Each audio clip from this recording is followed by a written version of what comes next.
Frankenstein, de Mary Shelley. Volumen 1. Capítulo 13. Ni siquiera puedo intentar describir lo que sentí entonces. Ya había experimentado sensaciones de horror anteriormente y he tratado de expresarlo con las palabras adecuadas. Pero en este caso, las palabras no pueden proporcionar en absoluto una idea ajustada de la insoportable y nauseabunda desesperación que tuve que soportar. La persona a la que yo me había dirigido también añadió que Justine ya había confesado su culpabilidad. Esa confesión, apuntó, era casi innecesaria en un caso tan evidente, pero me alegro de que lo haya hecho. Y, es más, a ninguno de nuestros jueces le gusta condenar a un criminal basándose en pruebas circunstanciales, aunque sean tan decisivas como en este caso. Cuando regresé a casa, Elizabeth me pidió con ansiedad que le dijera cuál era el resultado. «Prima mía», contesté, «se ha decidido lo que imaginas. Todos los jueces prefieren que 10 inocentes sean castigados antes que permitir que un culpable pueda escapar. De todos modos, ha confesado». Aquello fue un nefasto golpe para la pobre Elizabeth, que había confiado firmemente en su inocencia. «Dios mío», dijo, «¿cómo podré volver a creer jamás en la bondad humana? Justine, a quien amaba y apreciaba como a una hermana, ¿cómo pudo ofrecernos esas sonrisas solo para traicionarnos después? Sus dulces ojos parecían incapaces de enfadarse o estar de mal humor. Y, sin embargo, ha cometido un asesinato». Poco después, supimos que la pobre víctima había expresado su deseo de ver a mi prima. Mi padre no quería que fuera, pero dijo que decidiera según su propio juicio y sus sentimientos. «Sí», dijo Elizabeth, «iré, aunque sea culpable, y tú, Víctor, me acompañarás. No puedo ir sola». La simple idea de aquella visita me torturaba, pero no podía negarme. Entramos en aquella sombría celda y descubrimos a Justine sentada en un montón de paja en una esquina. Tenía las manos encadenadas y estaba con la cabeza apoyada en las rodillas. Se levantó al vernos y cuando nos dejaron a solas con ella, se arrojó a los pies de Elizabeth, llorando amargamente. Mi prima también lloraba. «Oh, Justine», dijo, «¿por qué me arrebataste el último consuelo que me quedaba? Yo confiaba en tu inocencia y aunque estaba muy triste, no era tan desgraciada como ahora». «¿También usted cree que soy malvada?», lloró Justine. «¿También se une usted a mis enemigos para aplastarme?». Su voz se fue apagando entre sollozos. «Levántate, mi pobre niña», dijo Elizabeth. «¿Por qué te arrodillas si eres inocente? Yo no soy uno de tus enemigos. Creía en tu inocencia, a pesar de todas las pruebas, hasta que supe que tú misma te habías declarado culpable. ¿Ahora dices que todo eso es falso? Y puedes estar segura, mi querida Justine, que nada, en ningún momento, puede quebrar mi confianza en ti, salvo tu propia confesión». «Confesé», dijo Justine, «pero confesé una mentira. Confesé porque así podría obtener la absolución. Pero ahora esas mentiras y esas falsedades pesan en mi corazón más que todos mis pecados juntos. Que el Dios del cielo me perdone. Desde que fui condenada, mi confesor me ha estado apremiando, me ha amenazado y me ha gritado hasta que casi he comenzado a pensar que yo era la malvada criminal que él dice que soy. Me ha amenazado con la excomunión y con las llamas del infierno si persistía en mi obstinación. Mi querida señorita, no tenía a nadie que me ayudara. Todos me miraban como un maldito monstruo destinado a la ignominia y a la perdición. ¿Qué podía hacer? En un momento de debilidad, firmé una mentira y ahora solo yo me siento verdaderamente miserable». Se detuvo, llorando, y luego prosiguió. «Pensé horrorizada, mi querida señorita, que usted creería que su Justine, a quien su bendita tía había honrado tanto con su aprecio y a quien usted tanto amaba, era un monstruo capaz de un crimen que nadie, salvo el mismísimo demonio, podría haber perpetrado. Querido William, mi querido y bendito niño, pronto te veré en el cielo y en la gloria. Eso me consuela, ahora que voy a sufrir la ignominia y la muerte».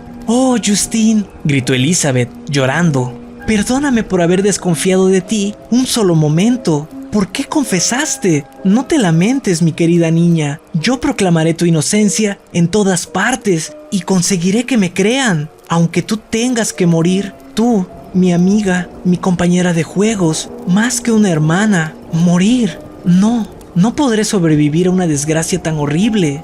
Querida y dulce señorita, no llore, contestó Justine.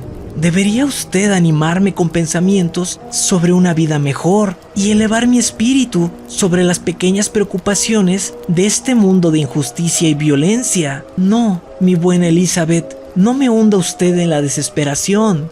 Elizabeth abrazó a la desgraciada. Intentaré consolarte, dijo, pero me temo que esta es una tragedia tan profunda y tan desgarradora que el consuelo apenas sirve de nada, porque no hay esperanza. Que el cielo te bendiga, mi queridísima Justine, con una resignación y una fe que eleve tu espíritu por encima de este mundo. Oh, cómo desprecio todas sus farsas y sus necedades. Cuando una criatura es asesinada, inmediatamente a otra se le arrebata la vida, con una lenta tortura, y luego los verdugos, con las manos aún teñidas en sangre de inocente, creen que han llevado a cabo una gran acción. Lo llaman castigo justo. ¡Qué espantosas palabras! Cuando se pronuncian esas palabras, ya sé que se van a infligir los peores castigos y los más horribles que el tirano más siniestro haya inventado jamás para saciar su inconcebible venganza. Ya sé que esto no te va a consolar, mi Justine, a menos que en realidad estés feliz de abandonar un agujero tan asqueroso como este. Dios mío, querría estar descansando en paz, con mi tía y mi dulce William, lejos de esta luz que me resulta odiosa y de los rostros de hombres que aborrezco. Justine sonrió lánguidamente. Esto, querida señorita, dijo, es desesperación y no resignación.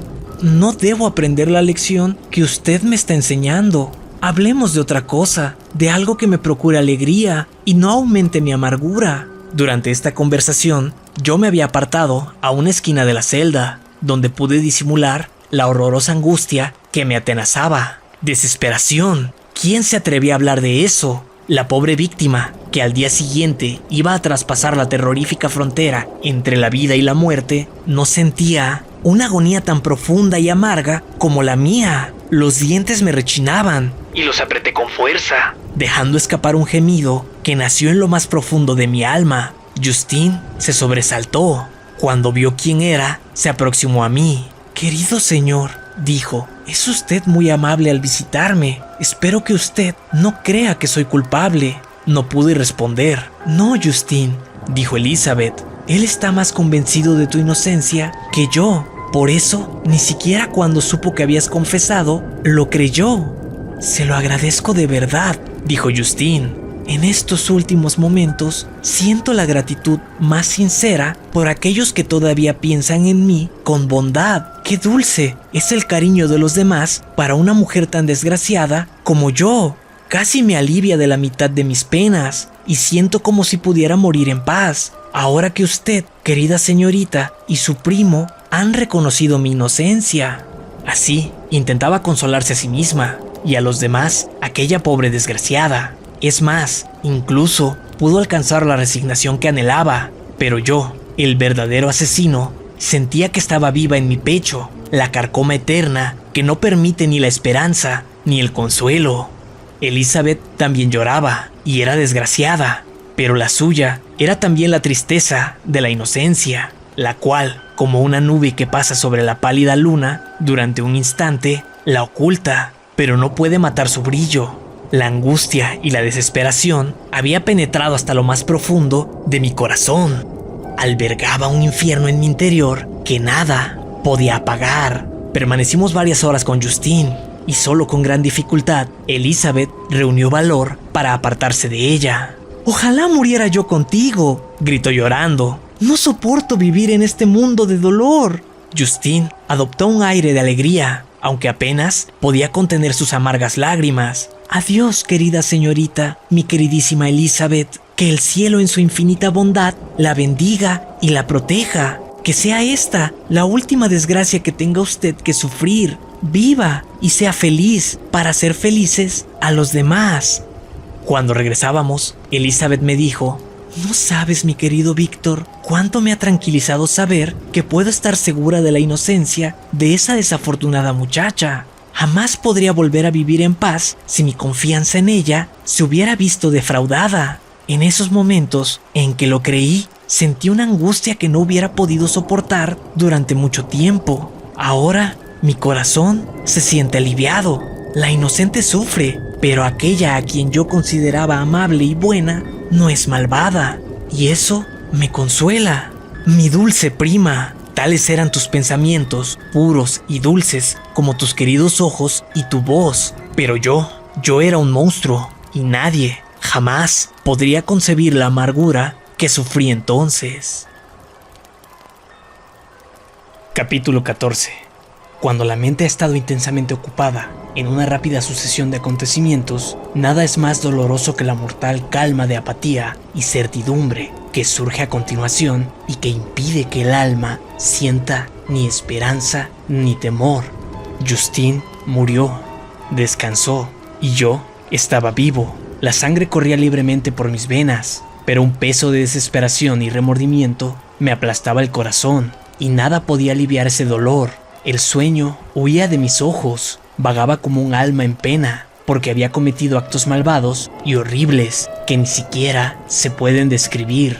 Y estaba convencido, aún cometería más, muchos más. Sin embargo, mi corazón rebosaba de cariño y bondad. Mi vida había gozado con buenas intenciones y había deseado que llegara el momento en que pudiera ponerlas en práctica y convertirme en una persona útil para mis semejantes. Ahora todo se había derrumbado. En vez de tener la conciencia tranquila que me permitiera revisar mis actos con autocomplacencia y, a partir de ese punto, albergar promesas de nuevas esperanzas, estaba abrumado por los remordimientos y la culpa, y me entregaba a un infierno de torturas infinitas que ni siquiera pueden describirse. Este estado de ánimo minó mi salud, que se había restablecido por completo desde el primer ataque que había sufrido.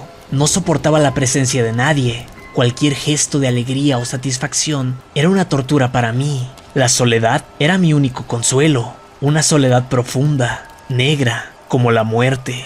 Mi padre observaba con dolor el perceptible cambio que había tenido lugar en mi conducta y mis costumbres, e intentó razonar conmigo sobre la locura que suponía entregarse a un dolor desmesurado. ¿Crees que yo no sufro, Víctor?, dijo. Nadie puede querer a un muchacho más de lo que yo quería a tu hermano. Y las lágrimas anegaron sus ojos cuando dijo aquello. Pero ¿no es nuestro deber para con los que siguen vivos intentar refrenarnos y no aumentar su tristeza mostrando un dolor exagerado? Y también es un deber para contigo mismo, porque la pena excesiva impide mejorar y sentirse alegre, e incluso impide realizar las tareas cotidianas sin las cuales ningún hombre puede vivir en sociedad. Aquel consejo, aunque era bueno, era de todo punto inaplicable en mi caso. Yo debería haber sido el primero en ocultar mi dolor y consolar a mis seres queridos, si los remordimientos no hubieran mezclado su amargura con el resto de mis emociones. En aquel momento, solo podía responder a mi padre con una mirada de desesperación e intentar apartarme de su vista. Por aquel entonces, nos fuimos a vivir a nuestra casa de Bellerive. Este cambio me resultó especialmente agradable. El cierre de las puertas de la ciudad, habitualmente a las 10 en punto, y la imposibilidad de permanecer en el lago después de esa hora, convertían nuestra permanencia dentro de los muros de Ginebra en una obligación muy desagradable para mí. Ahora era libre.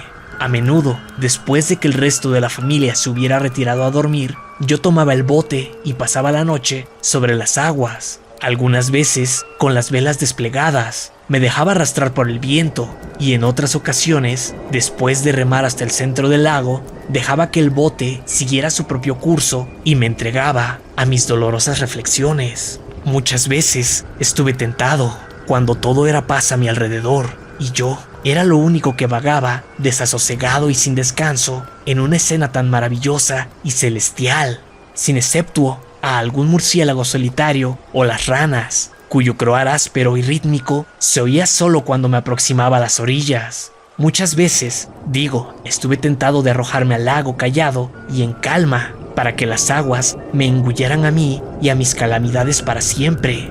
Pero me detenía cuando pensaba en la heroica y abnegada Elizabeth, a quien tanto quería, y cuya existencia estaba íntimamente ligada a la mía. Y también pensaba en mi padre y en el hermano que me quedaba. ¿Acaso mi miserable deserción no los dejaría abandonados y desprotegidos a merced de la maldad del monstruo que había arrojado entre ellos?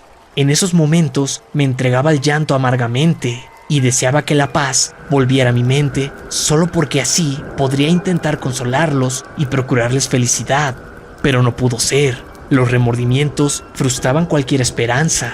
Yo había sido el responsable de un mal irremediable y vivía con el constante temor de que el monstruo que yo había creado pudiera perpetrar algún nuevo crimen. Tenía el oscuro presentimiento de que aquello no había acabado y de que aún cometería algún crimen señalado, el cual, por su enormidad, casi borraría el recuerdo de sus maldades pasadas. En tanto quedara vivo alguien a quien yo pudiera amar, siempre tendría razones para tener miedo. La repugnancia que sentía hacia aquel maldito demonio apenas se puede concebir. Cuando pensaba en él, me rechinaban los dientes, mis ojos se inyectaban en sangre y deseaba ardientemente destruir aquella vida que tan inconscientemente había creado. Cuando pensaba en sus crímenes y en su perversidad, el odio y la venganza se desataban en mi pecho y superaban todos los límites de lo racional.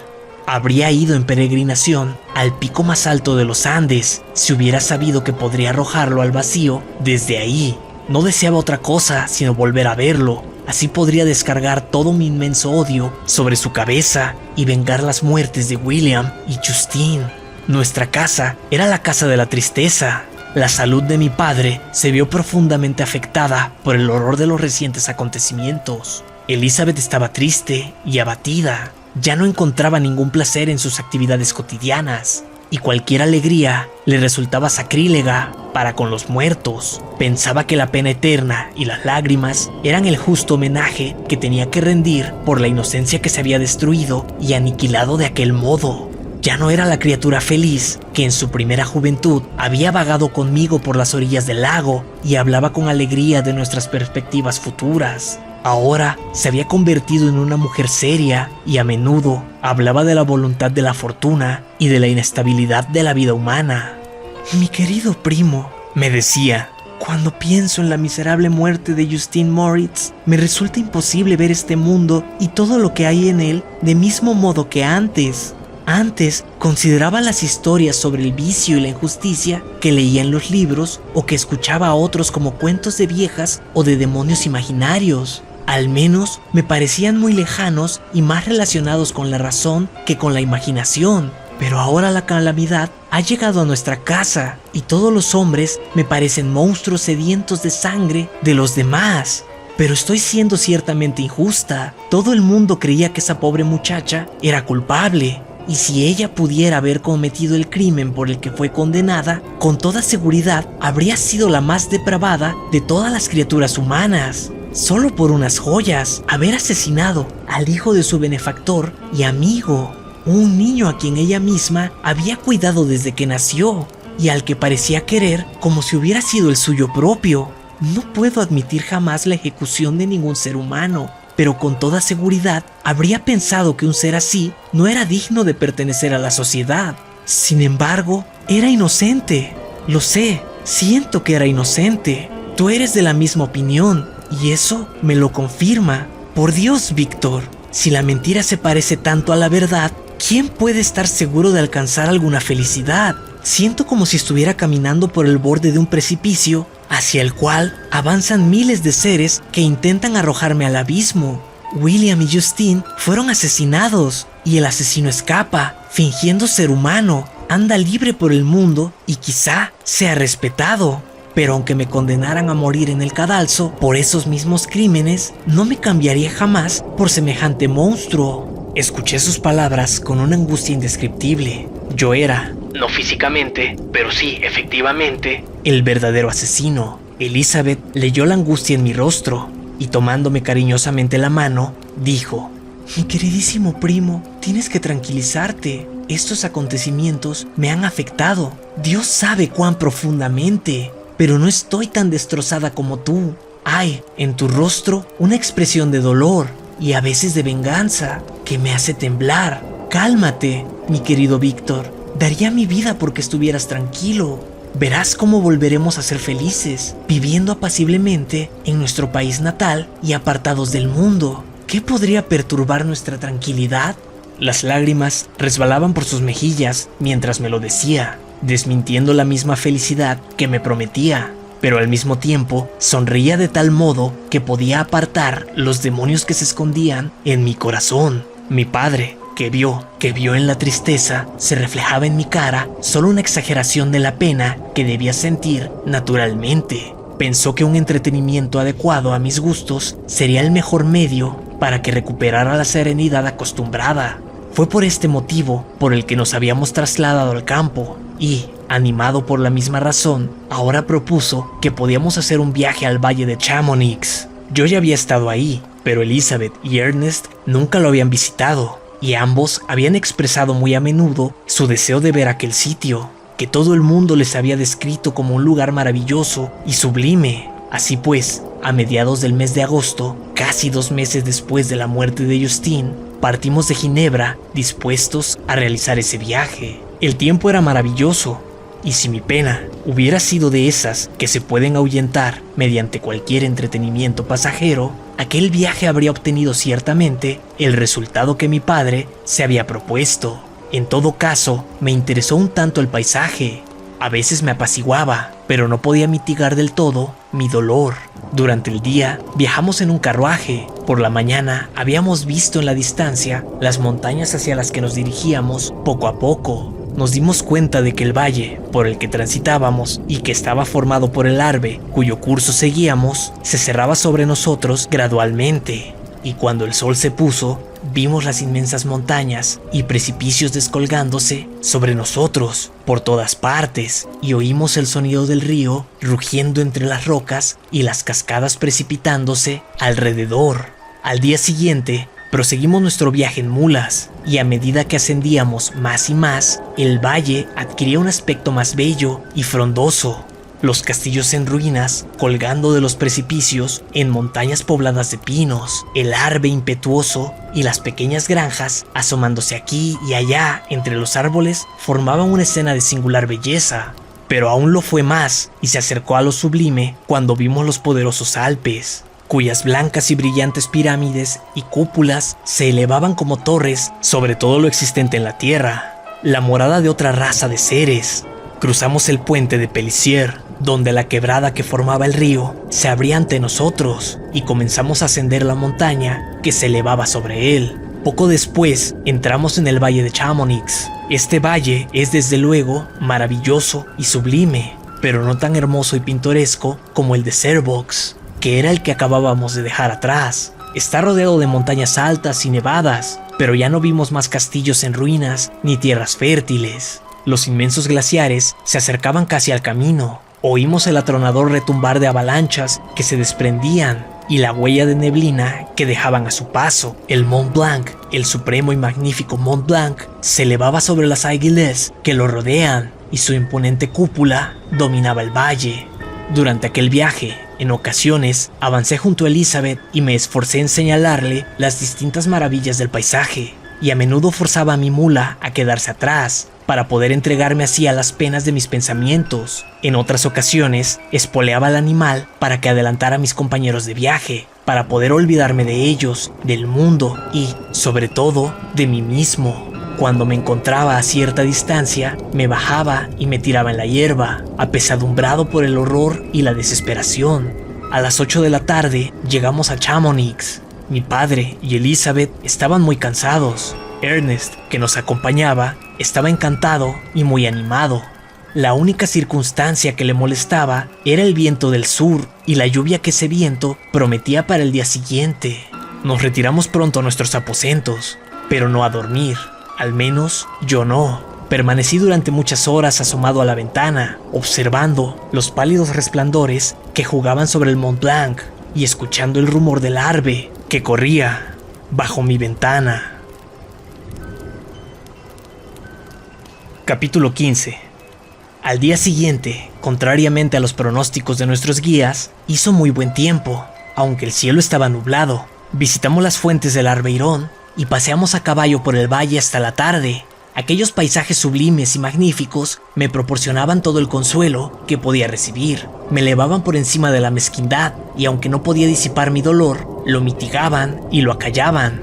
En alguna medida, también apartaban mi mente de los pensamientos en los que había estado sumida durante el último mes. Regresaba al atardecer, agotado pero menos desdichado, y conversaba con mi familia con más simpatía de lo que había sido mi costumbre desde hace algún tiempo. Mi padre estaba contento y Elizabeth encantadísima. «Mi querido primo», decía, «¿ves cuánta felicidad nos traes cuando eres feliz? No recaigas de nuevo». A la mañana siguiente, llovía torrencialmente y unas nieblas densas ocultaban las cimas de las montañas. Me levanté muy pronto, pero me sentía inusualmente melancólico. La lluvia me deprimía. Los viejos temores volvieron a mi corazón y me encontraba abatido. Sabía cuánto le desagradaría a mi padre este cambio repentino y preferí evitarlo hasta que me recuperara lo suficiente, al menos como para poder ocultar los sentimientos que me apesadumbraban. Supe que ellos se quedarían toda la tarde en la posada y, como yo estaba muy acostumbrado a la lluvia y al frío, decidí subir el Montanvert solo. Recordaba la impresión que había causado en mi espíritu cuando estuve ahí por primera vez, la visión del gigantesco glaciar siempre en movimiento. En aquella ocasión me había embargado en un éxtasis sublime que daba alas al alma y le permitía remontarse desde este oscuro mundo hasta la luz y la alegría. La contemplación de lo terrible y lo majestuoso en la naturaleza siempre ha tenido en realidad la capacidad de ennoblecer mi espíritu y de hacerme olvidar las preocupaciones pasajeras de la vida. Decidí ir solo porque conocía bien el camino y la presencia de otra persona arruinaría la solitaria grandeza del paisaje. El ascenso es muy pronunciado, pero el camino se recorta en constantes revueltas que permiten ascender esas montañas casi verticales. Es un paisaje aterradoramente desolado. En 1000 lugares se aprecian los restos de los aludes invernales, donde los árboles yacen en tierra, quebrados y astillados. Algunos completamente destrozados, otros inclinados y apoyados en los salientes rocosos de la montaña o recostados y atravesados sobre otros árboles. Cuando uno alcanza cierta altura, el camino se cruza con barranqueras cubiertas de nieve, desde donde suelen desprenderse continuamente piedras que caen rodando. Una de esas quebradas es particularmente peligrosa, porque el más leve sonido, incluso el que se produce al hablar en voz alta, genera una vibración en el aire lo suficientemente violenta como para desatar la destrucción sobre la persona que se atrevió a hablar. Los abetos aquí no son ni altos ni frondosos, sino sombríos y añaden un aire de severidad al paisaje.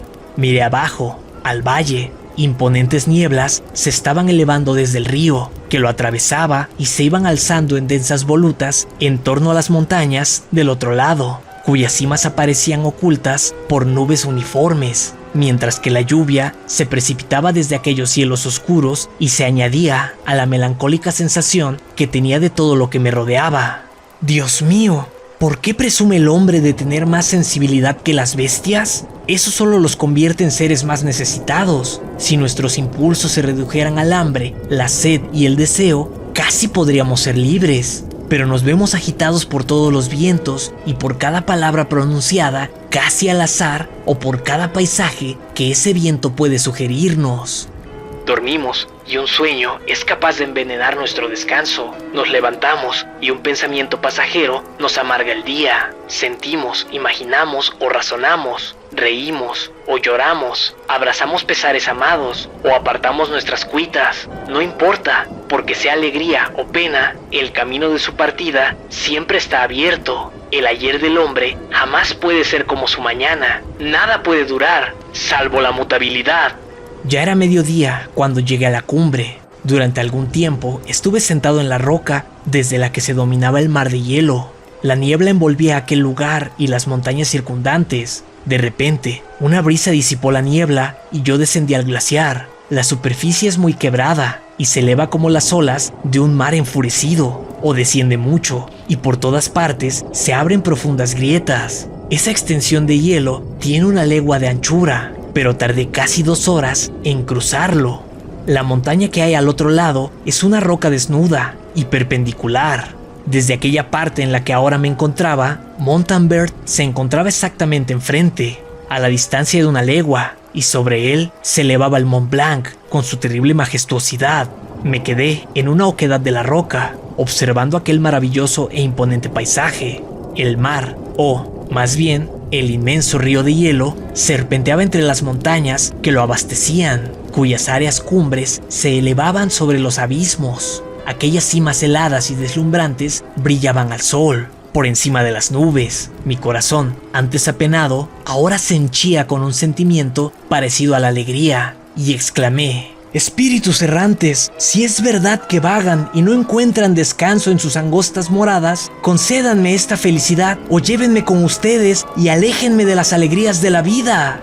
Apenas dije aquellas palabras, de repente descubrí la figura de un hombre a cierta distancia, avanzando hacia mí a una velocidad sobrehumana. Saltaba por encima de las grietas de hielo, entre las cuales yo había avanzado con tanta precaución. Su estatura también, a medida que se aproximaba, parecía exceder con mucho a la de un hombre común. Tuve miedo. Una niebla veló mis ojos y sentí que la debilidad se apoderaba de mí. El viento gélido de las montañas rápidamente me reanimó. Me di cuenta, a medida que aquella figura se acercaba más y más, visión espantosa y aborrecida, de que era el engendro que yo había creado. Temblé de rabia y horror. Decidí esperar que se aproximara y, entonces, enfrentarme a él en un combate mortal. Se aproximó. Su rostro delataba una amarga angustia mezclada con desdén y malignidad, pero apenas pude darme cuenta de eso. La furia y el odio me habían privado por completo de todo razonamiento, y solo me recobré para lanzarle los insultos más furiosos de odio y de desprecio. ¡Demonio!, exclamé. ¿Te atreves a acercarte a mí? ¿Es que no temes que la furiosa venganza de mi brazo caiga sobre tu despreciable cabeza? ¡Apártate, alimaña miserable! O mejor, quédate ahí para que pueda arrastrarte por el lodo. Y, ojalá pudiera con la destrucción de tu miserable existencia devolverles la vida a aquellas criaturas a las que asesinaste diabólicamente. Esperaba este recibimiento, dijo el demonio. Todos odian a los desgraciados. ¿Cuánto me odiarán a mí, que soy el más desdichado de todos los seres vivos? Pero tú, mi creador, me odias y me rechazas. A tu criatura, a quien estás ligado por lazos que solo se desatarán con la muerte de uno de los dos. Te propones matarme. ¿Cómo te atreves a jugar así con la vida? Cumple con tu deber para conmigo, y yo cumpliré contigo y con el resto de la humanidad. Si aceptas mis condiciones, les dejaré en paz, a ellos y a ti. Pero si te niegas, alimentaré las fauces de la muerte hasta que se sacie incluso con tus seres más queridos. ¡Monstruo abominable!, grité furiosamente. ¡Eres solo un demonio! Y las torturas del infierno son una venganza demasiado dulce para los crímenes que has cometido, maldito demonio. ¿Y me reprochas tu creación? Ven para que pueda apagar la llama que encendí de un modo tan imprudente.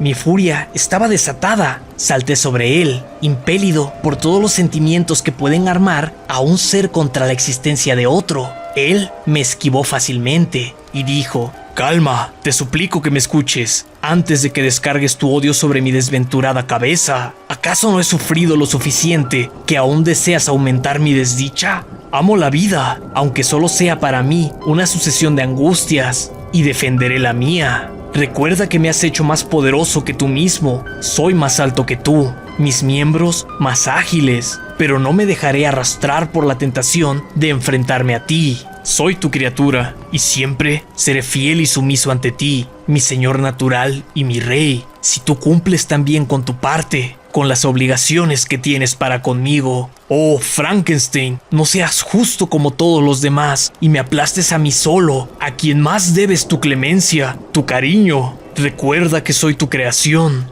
Yo debería ser tu Adán, pero, bien al contrario, soy un ángel caído, a quien privaste de la alegría sin ninguna culpa. Por todas partes veo una maravillosa felicidad de la cual solo yo estoy irremediablemente excluido. Yo era afectuoso y bueno. La desdicha me convirtió en un malvado. Hazme feliz y volveré a ser bueno.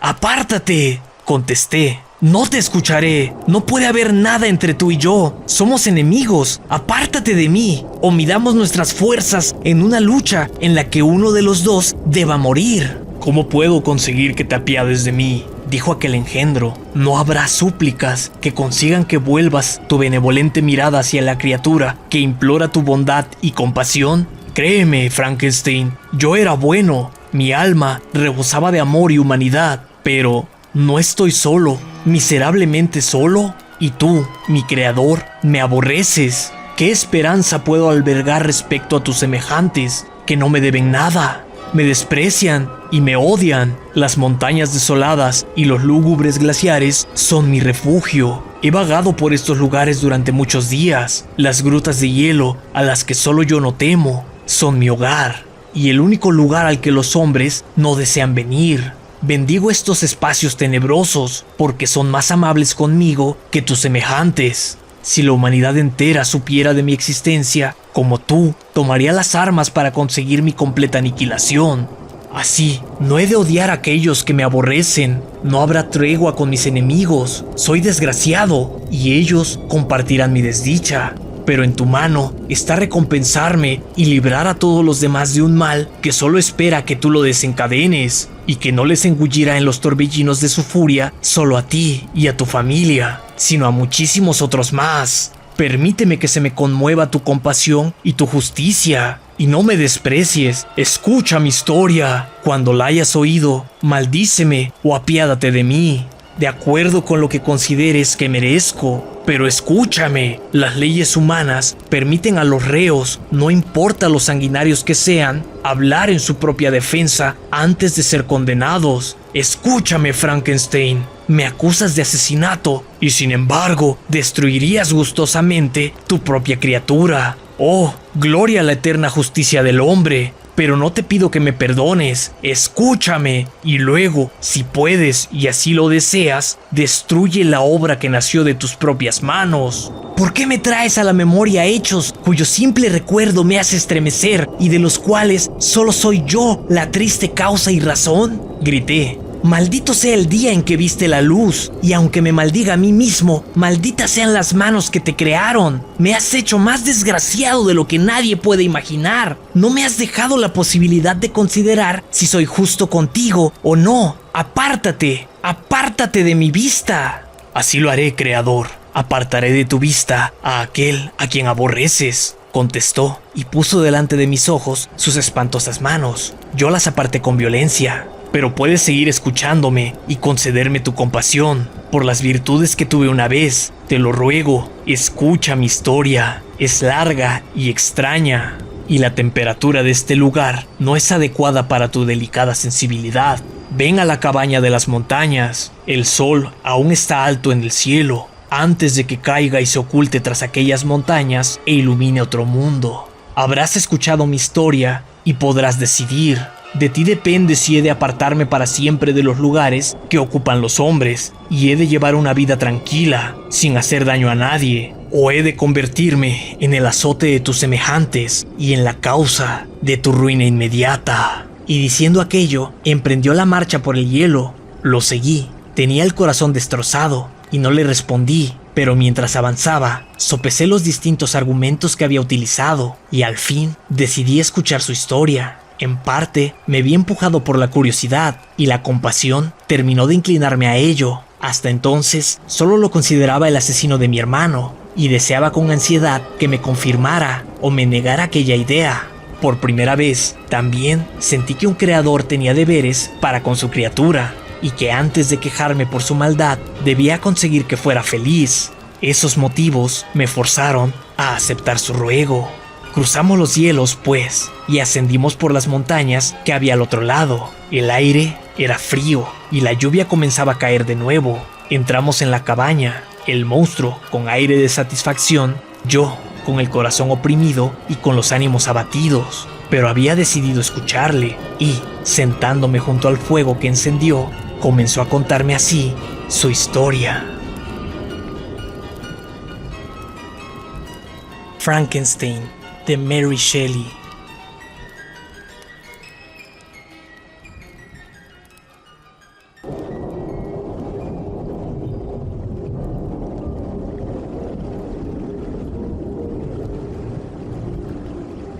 Hola mundo, mi nombre es Fernando Palacios y estás escuchando Historias de Espantos.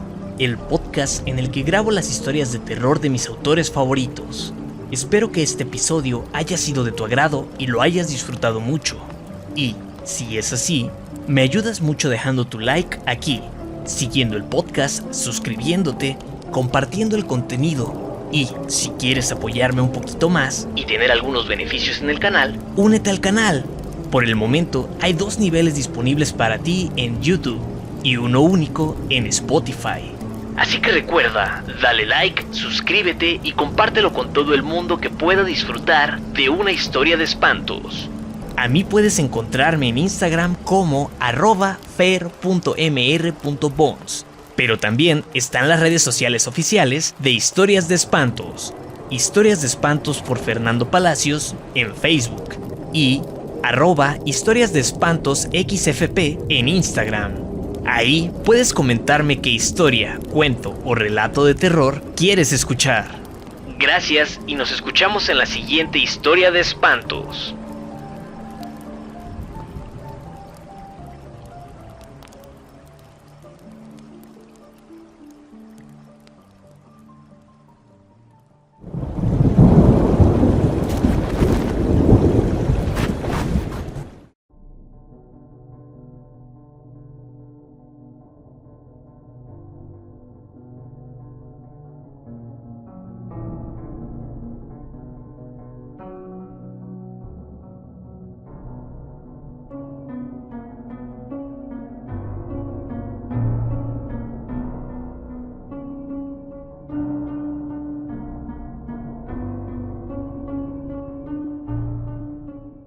Este episodio de Historias de Espantos por Fernando Palacios llega a ti por cortesía de Mitchcare, la tienda digital donde encontrarás los productos de más alta calidad, desde higiene personal, cuidado de la piel, nutrición, limpieza en cualquier superficie, 100% veganos y amigables con tu cuerpo y el medio ambiente.